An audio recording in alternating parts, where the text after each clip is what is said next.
Welcome to Studying an Affordable Learning Program with Data, PALNI's Plan, Tools, and Results. I'm Amanda Hurford, Scholarly Communications Director for PALNI. Presenting with me is Erin Milanese, PALNI's Affordable Learning Project Coordinator. Erin also works at Goshen College, one of the PALNI schools, as Head of Learning Technologies. PALNI, or the Private Academic Library Network of Indiana, is a library consortium of 24 private institutions across Indiana. In PALNI, we work together with our supported institutions to find collaborative solutions to common problems, such as textbook affordability. Erin and I lead the PALSAVE program. PALSAVE is PALNI Affordable Learning, our consortial OER program. Our goal in this program is to increase awareness about open educational resources and do what we can to encourage faculty engagement and adoption of OER. Last year, we were the successful recipients of a $500,000 grant from the Lilly Endowment to fund PALSAVE from 2019 to 2024. With funding from Lilly, we've been able to significantly scale our efforts towards improving student outcomes and saving a total of $1 million. Data collection and analysis has become a core focus of our PALSAVE work. We find data important in a number of respects. First, data helps us establish that there is a need for affordable learning at our small private colleges and universities.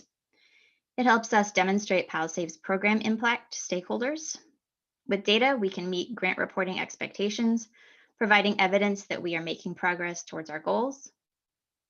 Having impact data helps with marketing and outreach and keeps our stakeholders informed and energized. This information can also help raise PALSAVE's profile to college administrators and external stakeholders.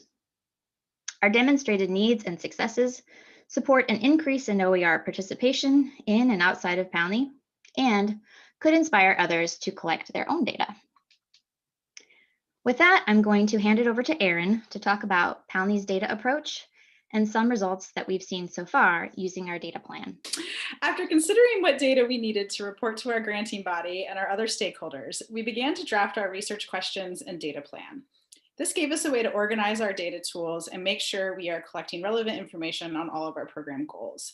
Our data plan includes 8 research questions divided into 3 categories. First is the impact of textbook prices. So how much are students spending on textbooks and what is the academic impact of that spending? The second category looks at the impact of zero-cost textbook adoption. This includes data points like overall cost savings estimates and the number of impacted students, as well as information on student study habits and grades. The third category is perceptions of zero-cost textbooks for both students and faculty. To gather data in support of our research questions, we adapted and developed a series of survey instruments, some of which are listed on this slide. The Student Textbook Survey collects data on spending and the academic impact of textbook costs. For this survey, we borrowed heavily from the Florida Textbook Survey in order for us to make direct comparisons to their findings.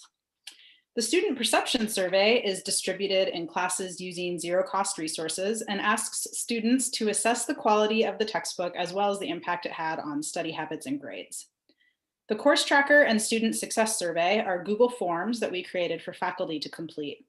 The Course Tracker collects information from faculty using zero-cost resources, including enrollment information and the previously used text in order for us to estimate cost savings.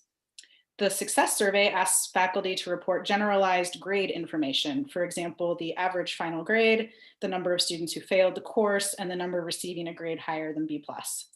We also use information from the Open Education Network data dashboard to track faculty reviews of open textbooks and workshop information.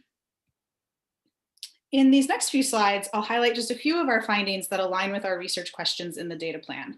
We are just starting year 2 of our program, so these findings are not conclusive, but can demonstrate what we are seeing so far. For the impact of textbook prices, we can look at data from the Student Textbook Survey we collected last fall from 3 of our PALNI institutions. We found that PALNI students are typically spending between $0 and $300 on textbooks in each semester, and that these textbooks costs do have a negative impact on many of our students, as seen in the chart on the right. The second section of our research plan, the impact of zero-cost textbook adoption, includes 4 research questions drawing on several data sources. For research question 5, how does the use of zero-cost resources affect student study habits? I highlight this finding from our student perception survey. About 550 students have taken the survey thus far, with almost 2/3, 65.7%, saying that the textbook had a positive impact on their studies. Only 2.4% said it had a negative impact, with the others saying it made no difference or that they aren't sure. The third section of our data plan covers perceptions of quality. For faculty opinions, we use data from the Open Education Network data dashboard, including faculty reviews. We have had 139 faculty complete a review of an open textbook, with the average review being 4.5 out of 5 stars. For students, the perception survey asks if they are satisfied with the quality of the textbook that the faculty member has adopted. 92% have responded with yes, and an additional 6% with I'm not sure. Only 2.2% of students say they are not satisfied with the quality of the text.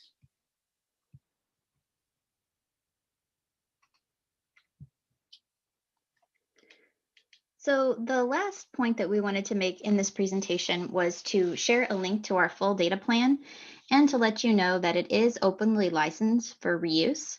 You can find it at tinyurl.com/palsave-data-plan.